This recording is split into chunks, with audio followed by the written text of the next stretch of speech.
siguro kailangan ma-realize ng mga kalalakihan dyan na, again, okay na magmahal ka kasi nasa relationship ka. Pero again, wag nyo kakalimutan mahalin din yung sarili ninyo, bro. Gawing, kumbaga, in my term, no, gawing mundo yung babae, di ba? Pag ginawa nyong mundo yung babae, lahat na ng attention nyo nandun sa babae, nakakalimutan nyo yung dapat nyong gawin bilang lalaki. Tama. At gusto ng babae, sasabihin nila, gusto namin yung gawin nyo kaming mundo. Pero, they react differently.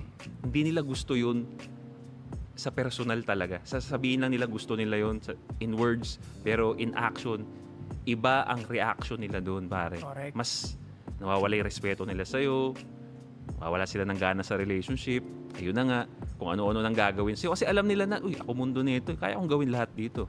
So, kailangan ma-realize ng mga kalalakihan dyan na magbigay kayo ng, again, dapat nga mas malaki yung percentage ng sa inyo eh. Yung pagmamahal ninyo sa sarili nyo pa rin eh. Kasi mas re-respetuhin ko yun ng babae.